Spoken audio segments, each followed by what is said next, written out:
नमस्कार, न्यूज 18 मध्य प्रदेश छत्तीसगढ़ देख रहे हैं आप। मैं हूं आपके साथ प्रशांत कटारे और बात करेंगे मध्य प्रदेश के बजट की। मध्य प्रदेश विधानसभा में विपक्ष के जोरदार हंगामे के बीच वित्त मंत्री जगदीश देवड़ा ने 2022-2023 का बजट पेश किया। बजट में 2,04,715 करोड़ का प्रावधान रखा गया। ये पिछले वर्ष की तुलना में 30,592 करोड़ अधिक है। वहीं राजकोषीय घाटा 52,511 करोड़ अनुमानित है। बजट की खास बात यह कि इस साल कोई नया टैक्स नहीं लगाया जाएगा और ना ही कोई टैक्स बढ़ाने का प्रस्ताव है। पहली बार चाइल्ड बजट के लिए 57,803 करोड़ का प्रावधान किया गया है। बजट में किसान कर्मचारियों के साथ युवाओं पर फोकस किया गया है। युवाओं को साधने के लिए 13,000 टीचर्स की भर्तियां करने की घोषणा भी की गई है। वहीं MBBS की 2035 से बढ़ाकर 3,250 सीट की जाएंगी और साथ ही नर्सिंग की 50 और सीटें बढ़ाकर 320 की जाएंगी। बजट में 11 नए औद्योगिक क्षेत्र विकसित किए जाने की बात भी कही गई है और साथ ही सरकारी कर्मचारियों का महंगाई भत्ता 20 से बढ़ाकर 31% किया जाएगा। 7.5 लाख कर्मचारियों को इसका सीधा फायदा होगा। वहीं भोपाल, इंदौर, जबलपुर में PPP मॉडल पर 217 इलेक्ट्रॉनिक व्हीकल चार्जिंग स्टेशन भी बनाने की तैयारी है। इसके अलावा सागर, शाजापुर, उज्जैन में सोलर प्लांट भी लगाए जाएंगे। वहीं गायों की सेवा के लिए भी नई योजना शुरू की जाएगी। तो आज MP का बजट पेश कर दिया गया। कई घोषणाएं हैं, कई ऐलान हैं, विकास के मद्देनजर भी और किसानों के मद्देनजर भी इस बजट में बहुत कुछ है। युवाओं को खुश करने के लिए भी काफी कुछ किया गया, काफी कुछ योजनाएं हैं। नौकरियों की सौगात देने की तैयारी है। तो आज वित्त मंत्री जगदीश देवड़ा ने सदन के पटल पर बजट रखा, बजट पढ़ा आज। और हालांकि विपक्ष लगातार शोर शराबा जरूर करता रहा इस दौरान, लेकिन वित्त मंत्री जगदीश देवड़ा ने अपना बजट पूरा पढ़ा और नोकझोंक भी होती रही पक्ष विपक्ष में।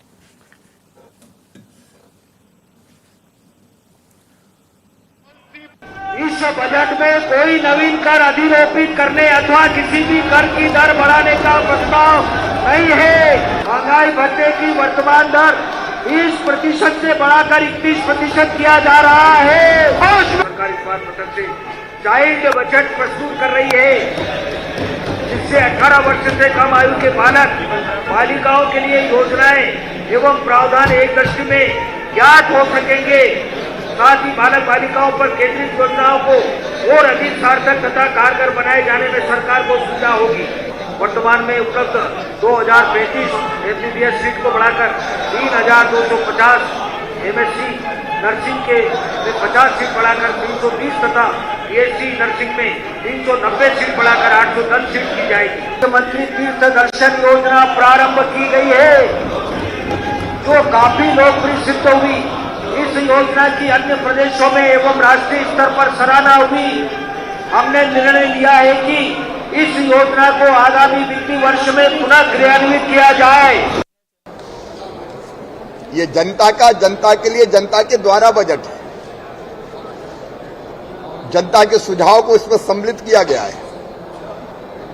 ये आत्मनिर्भर मध्य प्रदेश का बजट है, जो प्रधानमंत्री जी की प्रेरणा से प्रेरित है कि एक वैभवशाली, गौरवशाली, संपन्न और समृद्ध भारत का निर्माण करना है। यह प्रधानमंत्री जी के संकल्पों की पूर्ति का बजट है। यह सर्वव्यापी और सर्वस्पर्शी बजट है।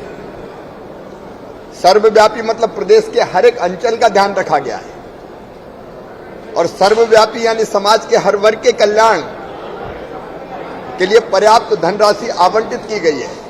जब नाश किसी का आता है, पहले विवेक मर जाता है। ये कांग्रेस ने आज सिद्ध किया है। बजट भाषण न सुनना, उसमें अवरोध पैदा करना, जो कुछ आज कांग्रेस ने किया है,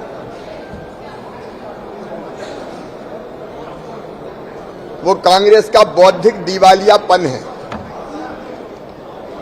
आखिर बजट सत्र होता बजट के लिए। जनता बजट सुनना चाहती थी, अर्थशास्त्री, विशेषज्ञ, व्यापारी, कर्मचारी, किसान, गरीब,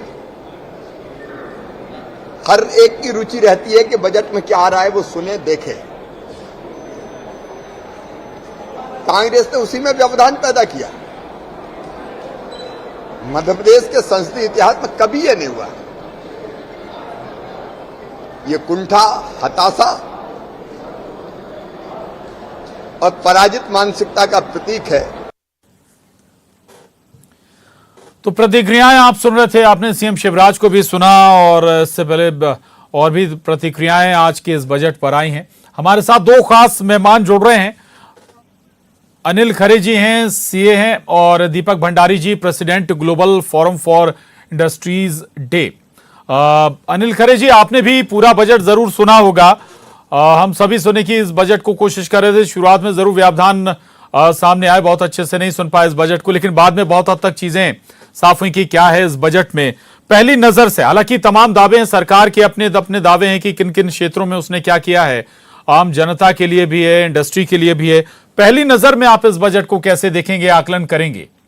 अनिल जी। देखिए, बहुत अच्छी बात कही है आपने। आज एक सबसे पहली चीज ये है कि बजट में व्यवधान नहीं उत्पन्न होना चाहिए, क्योंकि बजट सबके लिए होता है जी। तो यह जरूर है कि उसमें कठिनाई गई सुनने में, समझने में। लेकिन जहां तक इस बजट का सवाल है, देखिए, सबके लिए कुछ ना कुछ किया गया, इसमें कोई मत नहीं है।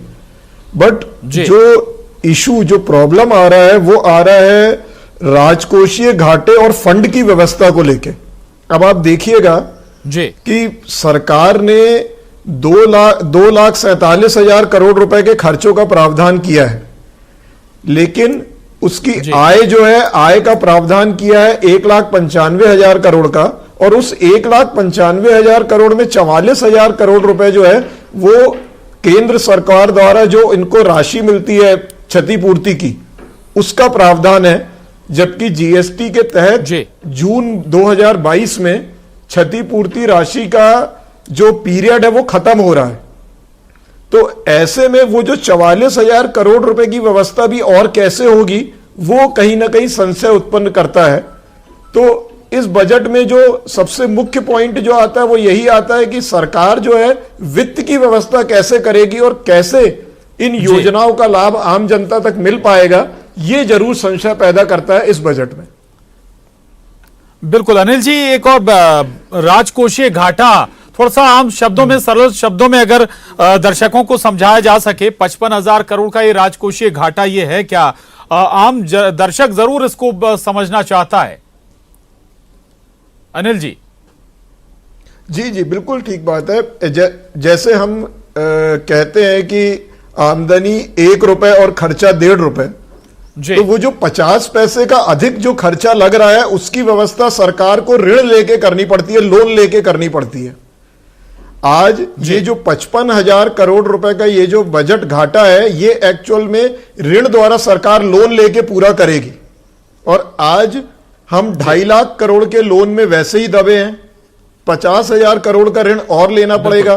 तो आम जनता की भाषा में सरकार के खर्चे अधिक हैं, आय कम है, और उसको लोन लेके पूरा किया जाएगा। लेकिन बात यही आती कि राज्य को ज्यादा से ज्यादा कर्ज में डुबोना, और दूसरा वित्त की व्यवस्था पिछले साल के मुकाबले सरकार का पॉजिटिव एस्टीमेट है कि पिछले साल 1,66,000 करोड़ हमको मिले थे, इस बार हमको 1,95,000 करोड़ मिलेंगे। तो ये कैसे अरेंजमेंट होगा, इस पे भी थोड़ा सा चिंतन जरूरी है। बिल्कुल बिल्कुल, ये तमाम बिंदु जो चिंतन के लिए होने चाहिए। दीपक भंडारी जी, स्वागत है आपका न्यूज 18 पर। चर्चा को हम आगे बढ़ाएं और समझना चाहेंगे कि इंडस्ट्री के लिए क्या है। सरकार के दावे अलग हैं कि हमने इंडस्ट्री के लिए ये किया, या फिर इंफ्रास्ट्रक्चर के लिए हमने इतना प्रावधान किया, और बहुत सारे ऐसे दावे भी हैं सरकार के। लेकिन आपके नजरिए से क्या है इंडस्ट्री के लिए इस बजट में?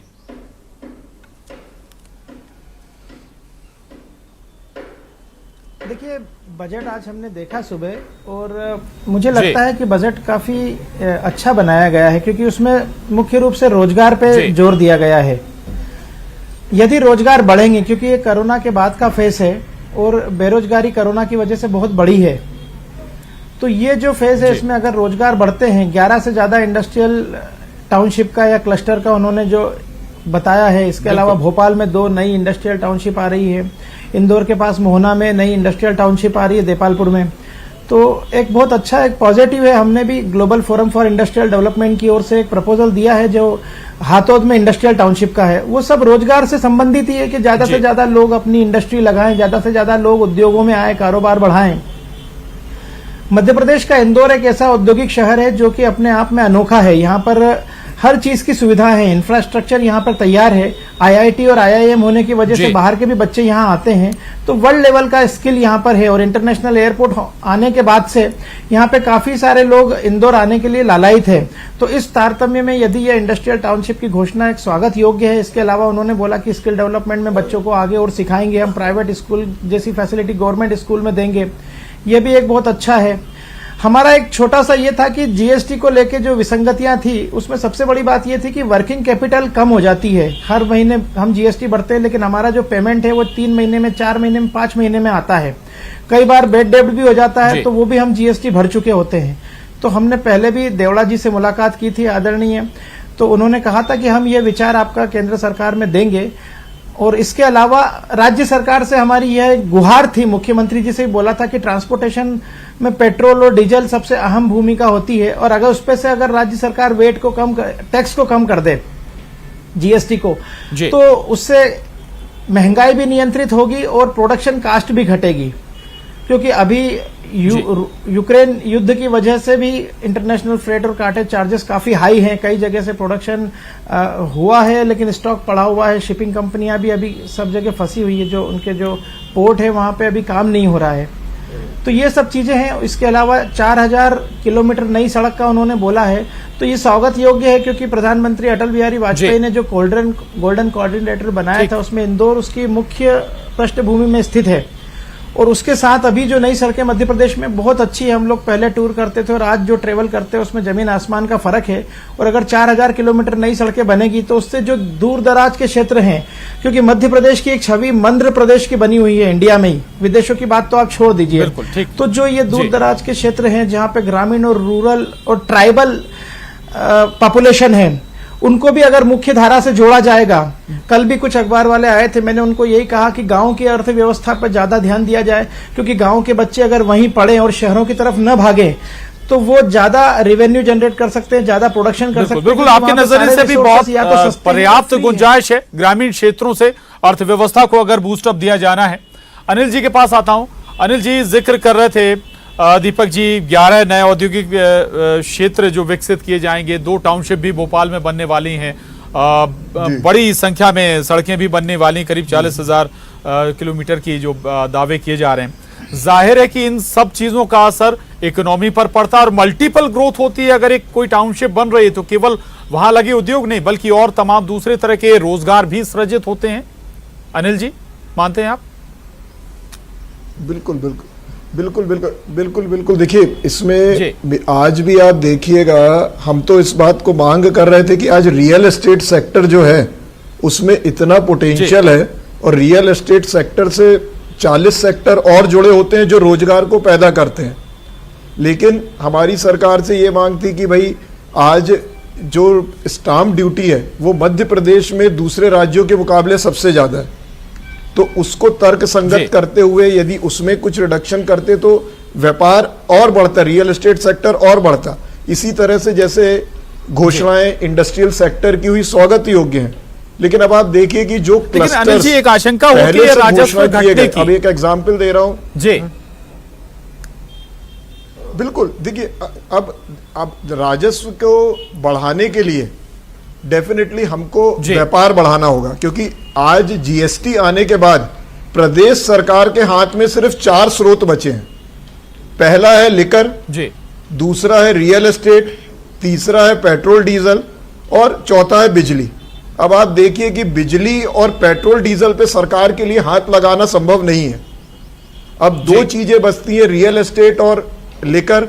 आपने देखा कि सरकार की शराब की जो आबकारी नीति है वो पहले ही आ चुकी है, जो काफी लिबरल है, जहां बजट में सरकार बोल रही है कि हम नशे को कंट्रोल करने के लिए अभियान चलाएंगे, और वहीं दूसरी ओर शराब की नीति इतनी लिबरल बना दी है कि जगह जगह पे शराब मिलेगी, तो ये विरोधाभास है कहीं ना कहीं बजट में। दूसरी तरफ यदि रियल एस्टेट सेक्टर में हम ड्यूटीज बढ़ाएंगे, आज महाराष्ट्र में 6 से 7% की ड्यूटी है, वहीं आज मध्य प्रदेश में 11.5-12% ड्यूटी लगती है, तो इस ड्यूटी को तर्क संगत करेंगे तो हमारा राजस्व बढ़ेगा, ज्यादा से ज्यादा रजिस्ट्री होगी, लोग प्रॉपर्टी की खरीद बेच ज्यादा करेंगे। प्रोजेक्ट आज भोपाल के रेरा में नहीं होगा तो हमारे हजारों प्रोजेक्ट जो हैं वो परमिशन के लिए अटके हुए हैं। तो बिल्कुल आपके नजरिए से स्टाम्प ड्यूटी में कुछ कमी होनी चाहिए थी। जी बिल्कुल अनिल जी, मैं आ रहा हूं आपके पास दोबारा। दीपक जी, एक और महत्वपूर्ण बात कि कोई नया टैक्स नहीं लगाया गया, तो हम ये माने कि पहले से जो महंगाई है उसे और ना बढ़ाया जाए, ये एक मंशा रही होगी सरकार की। दूसरी बात ये कि एक आशंका जाहिर कर रहे थे अनिल जी कि फंड कहां से सरकार जुटाएगी, जितना खर्चा दिखाया जा रहा है कि सरकार करने की तैयारी में है, अगर इंप्लीमेंट नहीं हो पाया तो फिर वाकई में क्या जो बूस्टअप देने की तैयारी है वो बूस्टअप इकोनॉमी को मिलेगी मध्य प्रदेश की? दीपक जी देखिए भाई साहब, अनिल जी ने जो बोला उन चीजों को मैं काटने की बात नहीं करूंगा, लेकिन मेरा सिर्फ एक छोटा सा अनुरोध है कि आप रेरा में जो प्रोजेक्ट अटके हैं उनकी बात कर रहे हैं, लेकिन आप ये भी देखिए कि आज दिल्ली मुंबई इंडस्ट्रियल कॉरिडोर इतना बड़ा केंद्र सरकार लेके आई है, और केंद्र सरकार के कुछ प्रोजेक्ट तो ऐसे हैं जिसमें विदेशों से पैसा आ रहा है और बहुत ही नॉमिनल ब्याज पे, या यूं कहें कि बिना ब्याज के पैसा विदेशों से लेके आ रही है सरकार। वो क्या कलाकारी कर रही है वो वही समझे, क्योंकि आज MPIDC से मेरी मीटिंग हुई थी तो उनसे ये भी चर्चा हुई थी, कुछ दिनों पूर्व मीटिंग हुई थी, तो उनका कहना 25,000 एकड़ में हम लोग इंडस्ट्रियल टाउनशिप की प्लानिंग कर रहे हैं पूरे कॉरिडोर में। तो ये जो टाउनशिप बनेगी उससे कितना रोजगार होगा, 15 से 20,000 लोगों को रोजगार। तो अगर ये 11 प्रोजेक्ट जो सरकार के आए हैं अगर ये धरातल पे आते हैं तो उससे भी होगा, ऐसा मेरा मानना है। लेकिन फिर भी अभी फग्गन सिंह जी कुलस्ते से हमारी मुलाकात हुई थी, केंद्रीय इस्पात मंत्री, आज लोहे के दाम देखिए आसमान पे जा रहे हैं। आप जमीन ले लेंगे लेकिन कंस्ट्रक्शन कैसे करेंगे इस दाम में? क्या लोहा खरीद सकते हैं आप? बिल्कुल बिल्कुल। हालांकि इसके कई कारण होते हैं, वैश्विक कारण भी होते हैं, और अभी जाहिर है कि उनका असर कई चीजों पर होगा, लोहे पर भी होगा, सीमेंट पर भी होगा। लेकिन महत्वपूर्ण बात आपने यहाँ पर रखी है, कुछ ऐसी बातें भी इस बजट में रही हैं जो कहें कि जनता को खुश करने के लिए, कर्मचारियों को खुश करने के लिए DA भी बढ़ाया गया है, 13,000 टीचर्स की नियुक्तियां भी होंगी, तो इससे ये भी एक लिहाज से हम कहें कि जो बेरोजगार हैं उन्हें भी खुश करने की कोशिश है। माफी चाहूंगा, वक्त बहुत ज्यादा नहीं दे पाया आप दोनों को। शुक्रिया अनिल जी हमसे बात करने के लिए। दीपक जी आपका भी बहुत शुक्रिया, बहुत धन्यवाद, और डिबेट में बस इतना ही।